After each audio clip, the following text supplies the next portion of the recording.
Silakan duduk. Shalom. Selamat pagi Bapak Ibu, saudara-saudara yang terkasih dalam Tuhan.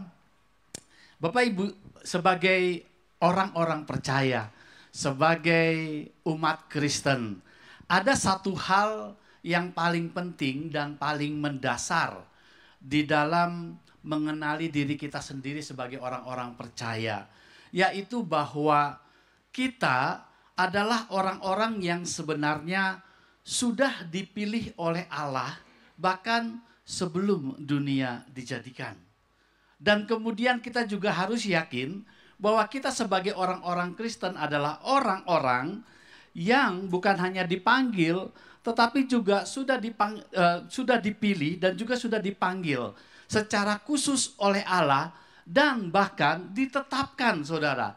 Kita dipanggil, kita dipilih, kita ditetapkan supaya kita bisa menjalani kehidupan yang bertumbuh dan berbuah.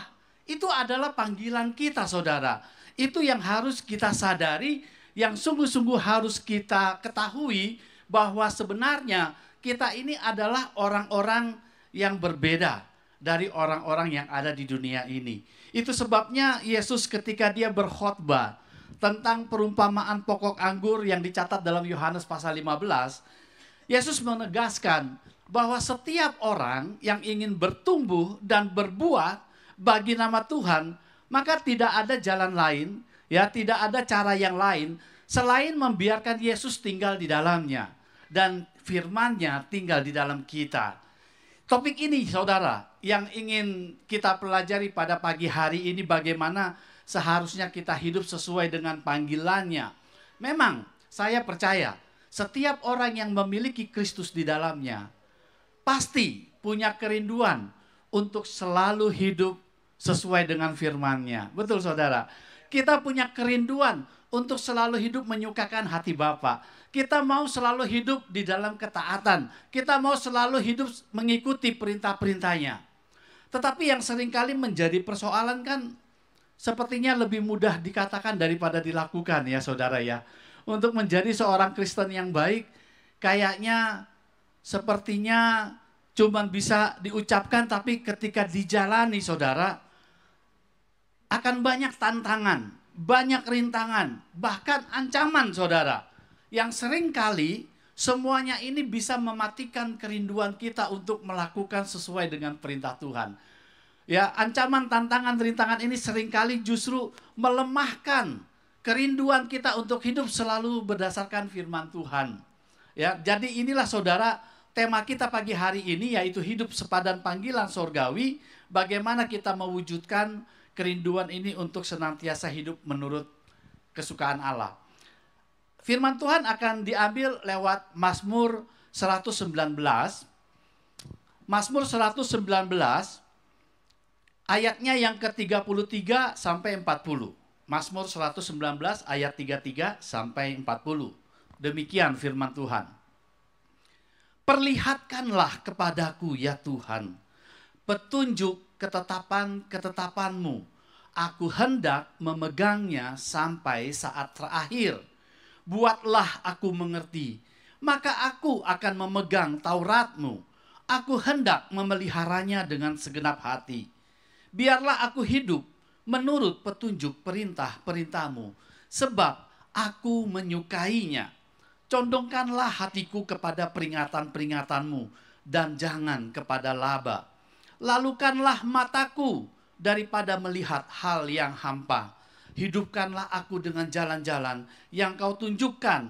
Teguhkanlah pada hambamu ini janjimu, yang berlaku bagi orang yang takut kepadamu. Lalukanlah celaku yang menggetarkan aku, karena hukum-hukummu adalah baik. Sesungguhnya aku rindu kepada titah-titahmu. Hidupkanlah aku dengan keadilanmu. Bapak Ibu yang terkasih di dalam Tuhan, kalau kita membaca Mazmur pasal 119 ini adalah merupakan Mazmur yang paling panjang, ya, pasal yang paling panjang yang ada di dalam Alkitab kita, saudara. Jumlahnya itu 176 ayat. Di dalam tradisi gereja, Mazmur ini ditulis oleh Daud. Tetapi beberapa peneliti akhir-akhir ini, para ahli Alkitab, menyimpulkan berbeda bahwa Mazmur ini sebenarnya bukan ditulis oleh Daud, tetapi lebih condong dan lebih diyakini bahwa Mazmur ini ditulis oleh Ezra ketika dia memimpin bangsa Israel keluar dari dari Babilonia, perbudakan Babilonia. Salah satu pemimpin yang keluar adalah kepemimpinan Ezra, dan dikatakan bahwa Ezra ini adalah seorang ahli kitab dan mahir dalam Taurat Musa. Saya rasa tidak ada orang yang diberikan predikat seperti ini dalam Alkitab selain daripada Ezra, ahli Alkitab dan mahir dalam Taurat Musa. Kita tahu bahwa saudara, bangsa Israel menjadi budak selama 70 tahun di Babel, di Babilonia, itu karena bangsa Israel sesungguhnya adalah bangsa yang sudah terpilih sebelum bangsa ini, saudara, lahir. Ketika Allah memanggil Abraham, Allah berkata kepada Abraham, "Aku akan menjadikan engkau bangsa yang besar, dan olehmu semua bangsa akan diberkati." Padahal Abraham waktu itu sudah usianya 100 tahun, saudara. Tetapi Sarai juga istrinya mandul, saudara. Itu sebabnya Abraham merasa ragu, bagaimana mungkin? Sebab aku sudah tua dan Sarah mandul, bagaimana aku bisa mendapatkan janji-janji yang Allah janjikan? Tetapi Allah mengatakan, coba kamu lihat bintang-bintang di langit. Kamu bisa hitung nggak jumlahnya? Demikianlah aku akan membuat banyaknya keturunanmu. Tetapi satu hal, saudara, ketika Allah kemudian menggenapi janji-janji ini kepada Abraham, akhirnya Abraham punya anak, ya, Ishak, kemudian Yakub, jadilah 12 suku bangsa Israel. Dan bangsa Israel ini, saudara, akhirnya ditetapkan menjadi budak selama 400 tahun di Mesir, saudara. Ya, karena itu memang ada tujuannya Allah, saudara. Sebab ketika Allah menanyakan hal ini kepada Allah, bagaimana mungkin saya bisa mendapatkan janji-janji itu? Malah Allah menjawab kepada Abraham, keturunanmu akan menjadi budak selama 400 tahun. Walaupun anak itu belum lahir, saudara. Anak saja belum punya, apalagi cucu cicitnya bangsa Israel itu, saudara. Tapi Allah sudah menetapkan, keturunanmu akan menjadi budak selama 400 tahun. Karena ada rencana Allah yang besar di situ. Dia ingin menjadikan bangsa Israel menjadi bangsa yang kuat lewat penderitaan itu. Dia ingin menjadi contoh bagaimana Allah meluputkan mereka dari kesulitan hidup itu. Ya, itu sebabnya Israel dijadikan sebagai contoh untuk bangsa-bangsa. Bagaimana Allah yang sejati, Allah yang benar itu membangun umatnya. Allah yang benar-benar hidup dibandingkan Allah yang lain. Tetapi apa yang terjadi? Kalau kita membaca sejarah bangsa Israel, saudara, betul Allah kemudian memberikan mereka tanah Kanaan, Allah memberikan mereka kekayaan, Allah memberikan mereka kekuatan, kedamaian. Semua musuh-musuhnya ditundukkan, terutama ketika zaman kerajaan Daud. Kemudian diturunkan kepada anaknya Salomo. Tidak ada satupun bangsa yang sanggup mengalahkan Israel. Baik dari kekayaannya, baik dari kedamaiannya, baik dari ketentramannya. Mereka memiliki itu semua setelah Allah memberkati mereka. Dan kita tahu apa yang terjadi. Ternyata kekayaan, kedamaian, kemakmuran yang Allah berikan ternyata tidak menjamin kesetiaan bangsa umatnya. Mereka akhirnya meninggalkan Tuhan, mereka memberontak dan mereka menyembah kepada Allah-Allah lain, mereka mengikuti keinginan-keinginannya. Akhirnya Tuhan menghancurkan mereka, saudara. Selama 70 tahun mereka diusir, dibuang, dihancurkan oleh Allah sebagai tindakan disiplin Allah. Dan akhirnya mereka menjadi budak selama 70 tahun ke Babel. Dan setelah 70 tahun generasi itu mungkin berlalu, barulah Allah memanggil mereka kembali. Allah ingin memulihkan mereka kembali. Janji Allah kepada Abraham tidak mungkin gagal. Dan dia akan tetap kepada janjinya. Makanya saudara, kemudian mereka itu pulang, saudara, ya, dari Raja Persia mengalahkan Babel. Raja Kores memerintahkan mereka, memberikan kesempatan kepada mereka untuk membangun kembali bait Allah, untuk membangun kembali Yerusalem, untuk membangun kembali politik bangsa mereka, sosial politik mereka sesuai dengan arahan Allah, saudara. Nah, itulah sebabnya Yerusalem adalah memang bukan milik siapa-siapa selain daripada Allah Israel, saudara. Tidak ada seorang pun yang bisa dan akan sanggup mengambil Yerusalem dari tangan Allah kita, saudara. Karena itu Allah sudah menetapkan. Dan disinilah, saudara, ketika Ezra memimpin, itu sebabnya mereka sebenarnya sudah bertobat, mereka sudah kapok, mereka sudah belajar dari orang tua mereka, dari kehidupan mereka. Bagaimana ketika hidup mereka jauh dari firman Tuhan. Ketika mereka itu tidak mengerti firman Tuhan dan tidak melakukannya. Sehingga apa yang mereka rindukan cuma satu, saudara. Mereka ingin membaca, mengerti firman Tuhan dan mereka ingin melakukannya. Karena dengan cara demikianlah maka mereka bisa menerima janji-janji Allah. Itu yang ada di dalam semangat mereka, saudara. Itu yang ada di dalam keinginan mereka ketika mereka pulang dari Babel. Makanya kalau saudara lihat di dalam kitab Matius, Markus, Lukas, Yohanes, bangsa Israel sudah tidak lagi menyembah berhala. Ya, sudah tidak lagi seperti dalam perjanjian lama mereka mengingkari Allahnya, tidak. Tetapi mereka percaya hanya ada satu Allah yang layak disembah itu. Dan disitulah, saudara, kalau kita melihat tadi ayat-ayat yang kita baca. Sebenarnya kelihatannya ini dikatakan Ezra karena isinya sangat menarik sekali, saudara.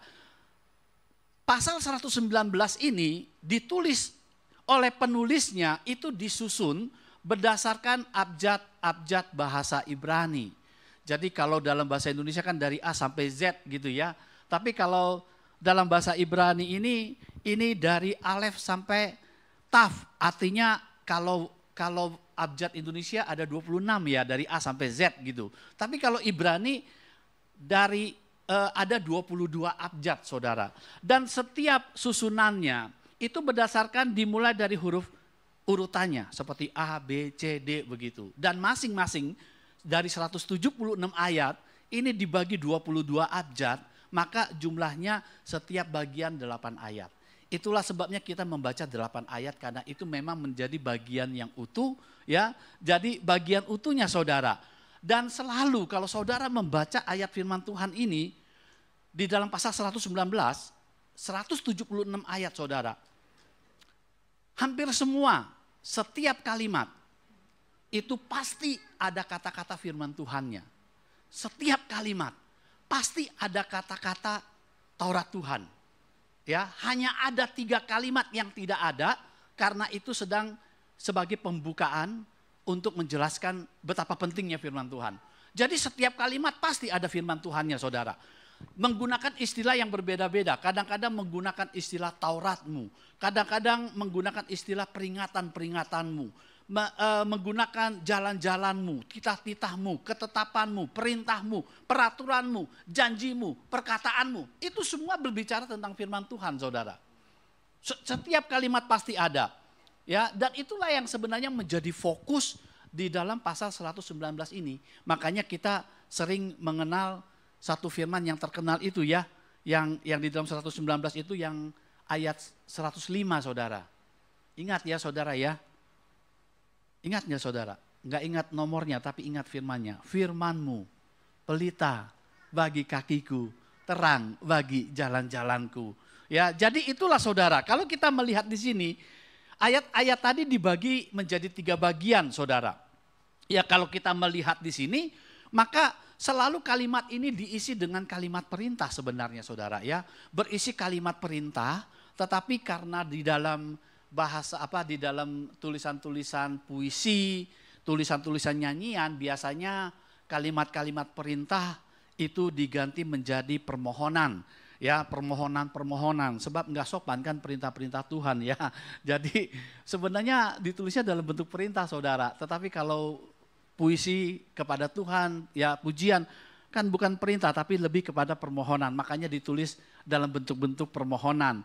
Jadi kalau kita lihat di sini bacaan kita tadi ada 3.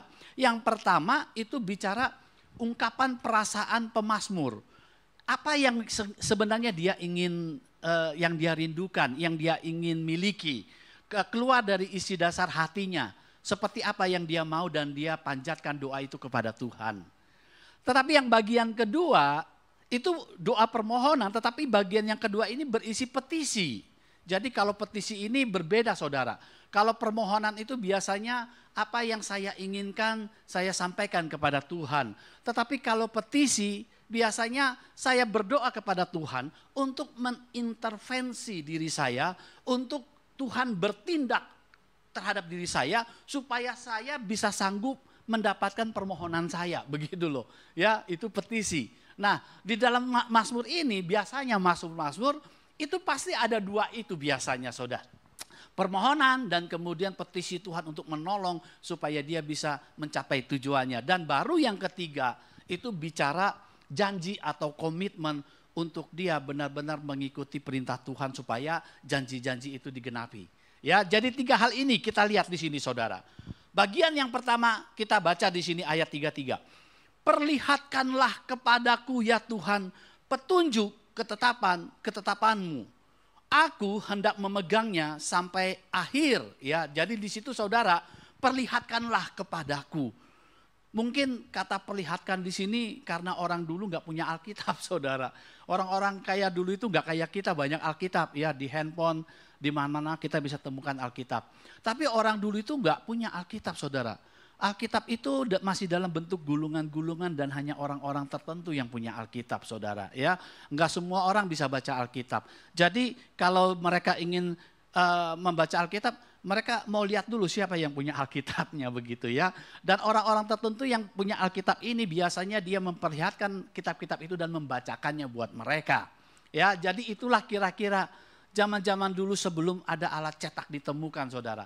Dan pada zaman Ezra ini, saudara, ya mungkin istilah perlihatkan itu karena memang kebiasaan mereka. Tetapi kalau kita terjemahkan ke dalam bahasa yang lebih tepat ini sebenarnya ajarkanlah gitu ya.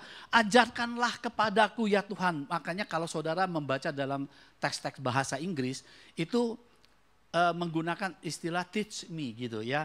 Ajarilah aku. Ini adalah kerinduan saudara. Kerinduan umatnya karena dia sudah bukan cuman tahu tapi juga mengalami bahwa dengan mengikuti jalan-jalan Tuhan mereka akan menerima janji-janji Tuhan.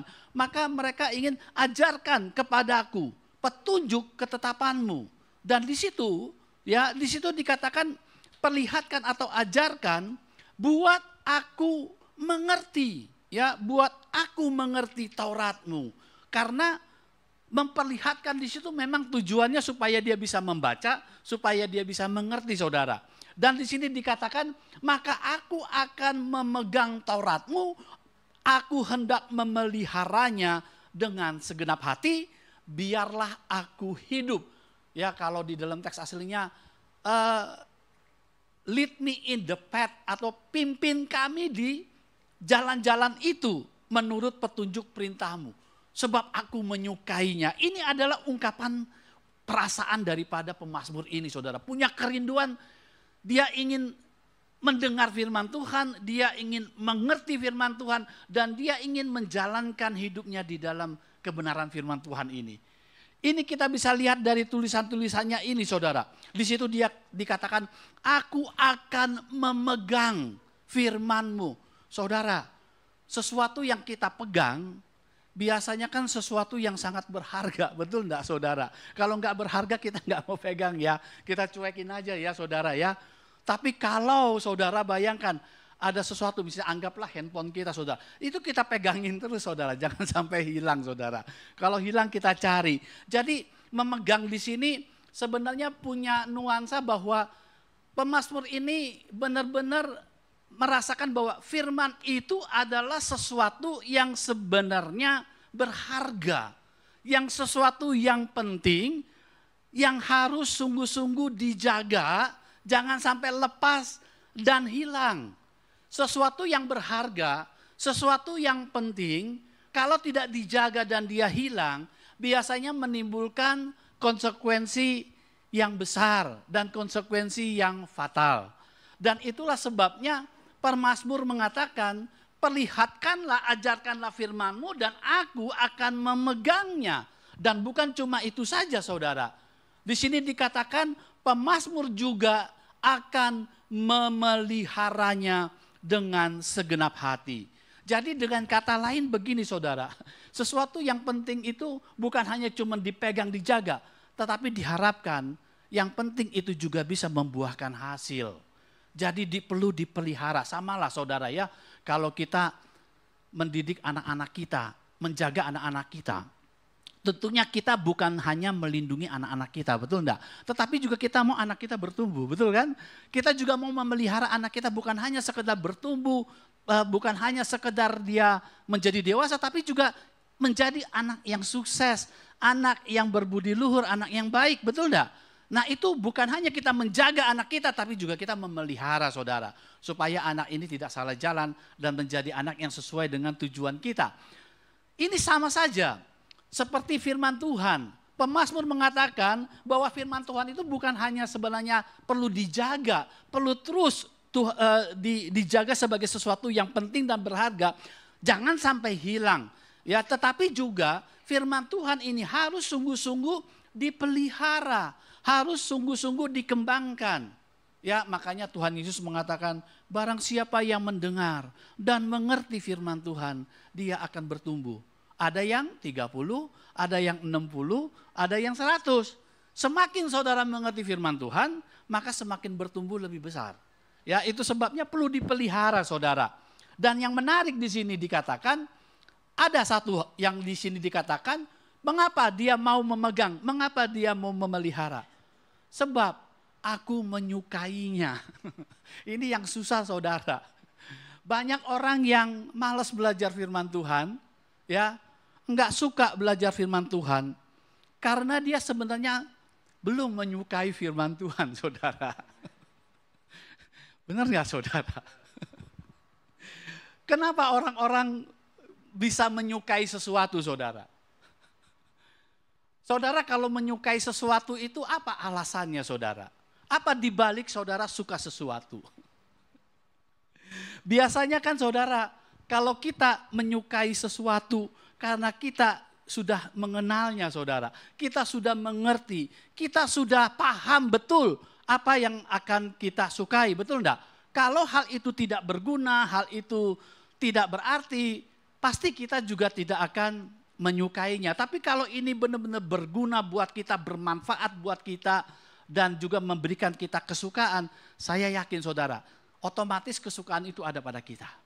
Dengan kata lain begini saudara, mungkin ya yang saya rasakan, karena saya juga akan mengajar saudara, saya sebagai dosen itu saya mengajar, ya itu lebih sulit saudara cari orang-orang yang mau belajar daripada orang-orang yang mau nyanyi-nyanyi nyembah Tuhan saudara. Lebih banyak yang mau menyembah Tuhan, menyanyi-nyanyi, teriak-teriak, lompat-lompat daripada disuruh belajar. Kalau nyanyi-nyanyi semangat, betul enggak? Semangat, puji Tuhan, haleluya, ayo belajar, mulai dengan ngantuk.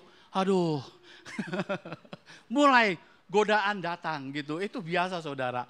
Ya, enggak mudah menyuruh orang itu belajar memang, perlu usaha, perlu yang namanya itu suka. Ya, sampai dia memang sadar saudara. Saya mengajar Alkitab untuk umat awam, tidak mudah untuk mengumpulkan murid-murid saudara, walaupun sudah disediakan subsidi sampai 100% saudara, bisa gratis. Padahal yang ngajar itu doktor teologi loh saudara. Yang ngajar itu mantan rektor loh saudara. Ya, tapi tetap aja nggak ada yang mau belajar. Susah. Nah saya evaluasi saudara. Ya, ada 3 hal sebenarnya. Ya, ada 3 hal kenapa orang takut belajar sama saya, saudara. Bukan dosennya nggak punya kemampuan atau dosennya galak. Dosennya baik, saudara. Ya, dosennya baik. Tetapi yang saya pelajari di sini yang pertama, saudara, orang itu takut kalau ajarannya sesat. Ini Pak Freddy benar nggak nih ngajarnya nih? Jangan-jangan dia sesat, begitu kan? Itu biasa, saudara. Ya, bagus itu. Dia hati-hati nggak sembarangan. Makanya ada orang yang nanya, bagaimana saya tahu kalau Pak Freddy ngajarnya enggak sesat? Saya juga bingung ya definisi sesatnya begitu kan. Saya cuma jawab, Ibu, kalau Ibu ikut kelas saya, semakin cinta Tuhan, itu pasti benar dah. Saya bilang, kecuali kalau Bapak Ibu ikut kelas saya tapi semakin males ikut Tuhan, semakin jauh dari Tuhan, itu pasti sesat saya bilang. Ya, karena banyak sekali yang kita pelajari kan. Itu alasan pertama saudara. Alasan yang kedua, biasanya itu bukan cuma sesat atau tidak. Terus alirannya dari gereja mana nih? Jangan-jangan beda nih. Aku kan karismatik, jangan-jangan Pak Freddy ajarinya reform, jangan-jangan ajarinya baptis, kan begitu ya. Saya juga ditanya saudara, ya ini doktrinnya apa ini? Saya cuma nanya balik gitu. Memangnya menurut kamu Yesus itu dari gereja mana gitu? Ya dari karismatik atau dari Katolik gitu ya Yesus itu ya. Ada yang bilang, wah enggak Yesus itu dari GBI Pak. Wah, iya. Jadi kita belajar firman Tuhan tapi kan itu sejarah perpecahan beda lagi begitu ya. Itu yang kedua saudara. Tetapi yang ketiga yang saya lihat paling banyak saudara. Paling banyak ya. Yang paling banyak yang ketiga ini adalah belum menyadari bahwa pentingnya belajar firman Tuhan itu untuk membentuk karakter kita saudara. Bahwa kita kalau mengerti firman Tuhan itu membuat kita bertindak lebih arif dan bijaksana di dalam menjalankan kehidupan kita saudara. Itu pasti saudara, itu yang banyak yang gak sadar. Sebenarnya kalau kita semakin belajar firman Tuhan dan mengerti, ini akan membentuk pola pikir kita. Ya, ini akan membentuk cara kita berinteraksi dengan orang tua kita, dengan saudara kita, dengan teman kita, dengan lingkungan kita. Dan itu akan membentuk kita benar-benar melakukan apa yang sebenarnya Tuhan ingin lakukan. Dan lewat itulah baru kita bisa bertumbuh dan berbuah saudara. Tanpa firman Tuhan tidak mungkin orang bisa dapat berubah saudara. Tidak mungkin. Saya sebagai pendeta, gembala tidak akan mungkin bisa mengubah karakter saudara. Tidak mungkin saudara. Tidak mungkin. Tetapi ada satu kekuatan yang bisa mengubah karakter kita, yaitu firman Tuhan. Kuasa firman Tuhan. Ya, jadi itu sebabnya tugas pendeta bukan mengubah karakter orang-orang, enggak saudara. Tugas pendeta itu menyampaikan kebenaran firman Tuhan untuk berubah. Saya kalau mengajarkan firman Tuhan ke anak-anak saya saudara, jangan tiru papamu ya. Papamu ini masih belum sempurna, masih sering gagal, masih sering jatuh. Papa ini cuma orang yang sedang berusaha untuk hidup benar di hadapan Tuhan. Tapi yang saya mau kalian ikut siapa Yesus.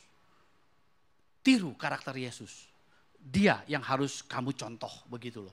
Dan kita bagian sama-sama bagaimana menjadi serupa dengan Kristus. Kan enggak ada Alkitab mengatakan menjadilah serupa dengan Pak Freddy. Ya enggak kan saudara ya. Jangan saudara. Tetapi di sini bicara ada alasan kenapa pemazmur ini mengatakan sebab aku menyukainya karena pemazmur sadar bahwa tanpa firman Tuhan tidak mungkin saudara bahwa dia akan mendapatkan apa yang dia harapkan itu sesuai dengan panggilannya. Itu sebabnya hal yang paling pertama di sini adalah kita harus menyukainya dulu saudara. Kalau kita mau menyukai kita juga harus menyadari betapa pentingnya untuk kita mengerti firman Tuhan. Itu sebabnya saudara sebenarnya unsur utama yang ada di dalam gereja yang terpenting adalah firman Tuhan. Bukan puji-pujian saudara. Maksudnya begini saudara, gereja tanpa puji-pujian tetap gereja saudara. Tapi gereja tanpa firman Tuhan tidak akan ada pemerintahan Allah. Karena Allah memerintah lewat firman Tuhan saudara. Mengajar lewat firman Tuhan saudara. Itu sebabnya mimbar ini menjadi penting untuk menyampaikan firman Tuhan. Betul enggak saudara? Ya, kalau lagi perang, lagi perang atau ada tekanan di mungkin negara-negara yang anti Kristen nggak boleh ibadah, bagaimana saudara bisa bernyanyi, betul nggak? Tapi firman Tuhan tetap hidup, berjalan, tidak akan pernah berhenti. Jadi yang paling penting dalam gereja itu sebenarnya penyampaian firman Tuhan. Disitulah Allah memerintah, Allah menyampaikan kerinduan hatinya untuk kita semua keluar dan jalankan. Itu yang paling penting. Tanpa firman Tuhan tidak akan jadi gereja. Tetapi firman Tuhan itulah juga satu-satunya yang seringkali membuat kita ngantuk, saudara. Yang paling penting tapi paling membuat kita ngantuk, saudara. Itu susahnya firman Tuhan. Ya, jadi makanya itu tantangan. Tantangan bukan cuma buat pendeta untuk berkhotbah dengan menarik, tapi juga tantangan supaya jemaat juga tahan ngantuk begitu. Ya, tahan ngantuk. Jadi disinilah yang pertama. Dan yang kedua, Bapak Ibu, di sini dikatakan firman Tuhan mengatakan bahwa bagian yang kedua dikatakan condongkanlah hatiku kepada peringatanmu, jangan kepada laba. Laba di sini artinya apa ya, laba itu artinya ketamakan saudara. Laba itu artinya ingin menguntungkan diri sendiri, mencari keuntungan. Ya, jadi di sini pemazmur mengatakan condongkanlah, artinya untuk meneguhkan hatinya pada peringatannya, tetapi bukan pada keuntungan-keuntungan pribadi saudara.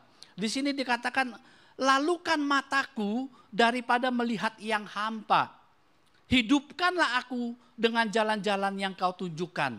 Dan kemudian di sini dikatakan teguhkan pada hambamu ini janjimu. Jadi kalau saudara memperhatikan strukturnya saudara, karena kalau belajar kitab puisi itu saudara, kalau belajar kitab-kitab Mazmur, kita harus benar-benar memperhatikan apa itu setiap kata, setiap makna, apakah yang kata yang ini dibandingkan dengan kata mana, apakah ini paralel atau perbandingan atau kontras, itu harus kita pahami. Itu sebabnya kalau saya mempelajari di sini ada dua kontras dikatakan, lalukan mataku daripada melihat hal yang hampa, tetapi teguhkan pada hambamu janjimu. Artinya jangan saya ini terpancing kepada hal-hal apa yang dilihat oleh mata. Tetapi biarkan aku hidup sesuai dengan bukan apa yang saya lihat di dunia ini, tapi apa yang Tuhan janjikan. Itu yang ingin pemazmur sampaikan. Ya, bukan apa yang mataku melihat. Dan di sini dikatakan hidupkan aku dengan jalan-jalan yang kutunjukkan. Sama dengan tadi saudara, supaya aku menghidupi firman-Mu. Dan di sini dikatakan lawannya adalah lalukan celaku yang menggetarkan aku karena hukum-Mu baik. Jadi hidupkan aku dengan jalan-jalan-Mu dibandingkan dengan lalukan celaku. Jadi kalau zaman dulu saudara, lalukan celaku artinya lalukan maluku, ya, aibku, kesalahanku. Jadi pemazmur ini meyakini bahwa setiap jalan-jalan yang terpancing oleh keinginan mata, biasanya kalau Alkitab mengajarkan ada 3 saudara. Keinginan mata itu biasanya bicara harta, keinginan daging biasanya kenikmatan hidup, ya, dan keangkuhan biasanya kedudukan, kehormatan. Ketiga ini yang seringkali membuat manusia jatuh ke dalam dosa karena ingin mengejar hal-hal seperti itu. Jadi di sini dikatakan jangan sampai mataku melihat hal yang hampa, tetapi teguhkan pada hambamu ini bukan dari apa yang saya lihat, tetapi apa yang memang Tuhan janjikan buat saya. Begitu ya. Dan kemudian supaya aku bisa menghidupi jalan-jalan yang kau tunjukkan dan aku terhindar dari celaka. Maksudnya begitu saudara. Itu yang ingin pemazmur katakan. Ya, jadi ini sama persis dengan doa Bapa kami saudara. Berikanlah kami pada hari ini makanan kami yang secukupnya. Jauhkan dan jangan membawa kami ke dalam pencobaan. Bebaskan kami dari yang jahat. Jadi saudara, Tuhan itu bukannya benci kekayaan, enggak. Tuhan bukannya benci kesuksesan. Bukannya Tuhan enggak suka yang namanya kedudukan, kehormatan. Tidak saudara, dia juga tidak mau kita menderita kok. Ya, justru karena dia tahu kita menderita, makanya dia turun untuk memberikan pengharapan. Tuhan itu enggak anti kekayaan, enggak anti kenyamanan, enggak anti yang namanya itu kenikmatan, kehormatan, kedudukan, enggak. Tetapi yang Alkitab ingin ajarkan adalah saudara, seringkali orang-orang yang mengejar, ya, yang mengejar kekayaan, kehormatan dan kedudukan, seringkali malah menjadi menjauh daripada Tuhan. Ya, sering membuat dia menjadi lupa sama Tuhan. Itu yang ditakutkan saudara. Dan itu saya rasa otomatis. Betul enggak saudara? Kalau saudara di tabungan ada saldonya banyak, lebih tenang hidupnya. Betul enggak saudara? Itu kan otomatis. Tapi kalau saldonya cuma tinggal 5.000, kan stres ya saudara ya. Itu kan normal ya. Jadi memang saudara, dan Tuhan enggak mau seperti itu saudara. Kalaupun punya 5.000 bisa tersenyum saudara, bukan jadi kayak orang gila gitu, ketawa sendiri. Tapi itulah saudara di dalam penderitaan. Jadi pengendalian diri ini yang Tuhan mau. Ya, jadi bukan ini terjadi pada Daud saudara. Ketika Daud sudah dianugerahkan oleh Allah kehidupan yang nyaman, kehidupan yang tenang, kekayaan yang banyak. Ini Raja Daud. Dan apa yang terjadi? Dia memerintahkan panglimanya. Hitung semua rakyat yang ada di Israel dan Yudea. Dan mulai dihitung, ternyata itu dicatat dalam 1 Tawarik 21 dan 2 Samuel 14 ya. Daud menghitung semua untuk melihat kekuatannya, tentaranya. Karena dia memiliki segalanya, saudara. Dia ingin tahu berapa orang yang berani, yang bisa memegang pedang. Dan disitulah saudara, kalau saudara baca, Allah benar-benar marah. Ternyata selama ini dia lupa yang membuat dia menjadi raja dan mengalahkan musuhnya adalah bukan tentara-tentaranya tapi Tuhan. Makanya ketika Daud kemudian menghitung semua aset-asetnya, maka Allah menghancurkan Israel. 7.000 orang mati, saudara. Allah hukum.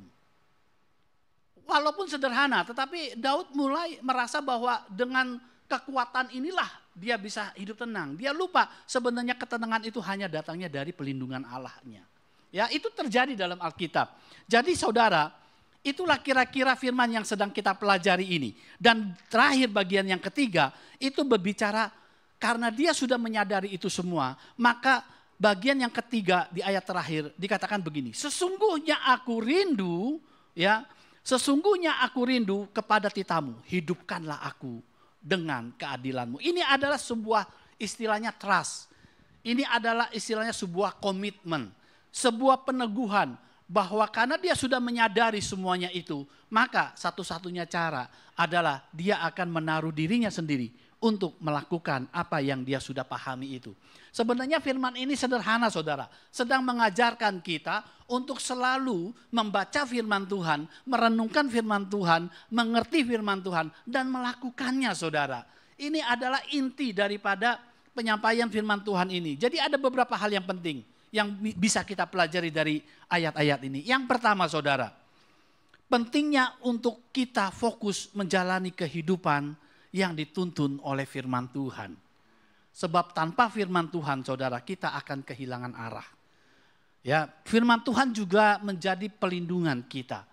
Pelindungan di sini artinya Tuhan berjanji setiap orang yang taat kepada firman-Nya, dia juga berjanji akan senantiasa menyertainya, apapun resikonya. Ya. Tetapi kalau kita tidak taat, saudara, bagaimana Tuhan bisa menyertai janji dan menggenapi janji-janjinya. Jadi ini penting, saudara, untuk fokus kita menjalankan kehidupan yang dituntun oleh firman Tuhan. Ya, firman Tuhan, saudara, Yesus itu sudah memberikan kita penolong, Roh Kudus, ya, yang diberikan kepada setiap hati orang percaya. Roh Kudus inilah yang akan menuntun kita, mengajarkan apa yang Yesus ajarkan dan mengingatkan apa yang Yesus katakan. Seperti Yesus sampaikan kepada murid-muridnya. Kalau roh penghibur ini turun, maka roh ini akan mengajarkan kamu apa yang aku ajarkan dan mengingatkan kamu apa yang aku katakan. Masih banyak hal yang ingin aku sampaikan kepadamu, tetapi kamu belum sanggup menerimanya. Tetapi kalau roh penghibur ini turun, maka roh ini yang akan menuntun kamu ke dalam seluruh kebenaran. Firmanku adalah kebenaran. Ya, jadi lewat Roh Kudus yang ada tinggal di dalam hati kita, kita sebenarnya sudah ada tuntunannya. Kita sudah ada pribadi Allah yang siap mengajarkan kita. Masalahnya kita mau nggak komitmen diajarkan Tuhan. Masalahnya kita mau nggak menyediakan waktu, tenaga, pikiran untuk kita benar-benar belajar firman Tuhan sungguh-sungguh. Ya, karena Roh Kudusnya sudah diberikan. Tapi masalahnya komitmen kita ada nggak? Bagian terakhir ini menekankan perlunya kita punya komitmen untuk terus bertekun di dalam firman Tuhan dan berusaha untuk terus melakukan jalan kehidupan. Percayalah, janji-janji Allah pasti digenapi dalam hidup kita. Amin, saudara. Pasti, ya. Karena itu bukan kata saya, tapi Tuhan sendiri yang mengatakannya. Dia pasti akan memegang janjinya dan tidak mungkin sedikit pun ada rencananya yang gagal. Kiranya Tuhan memberkati lewat firman Tuhan ini.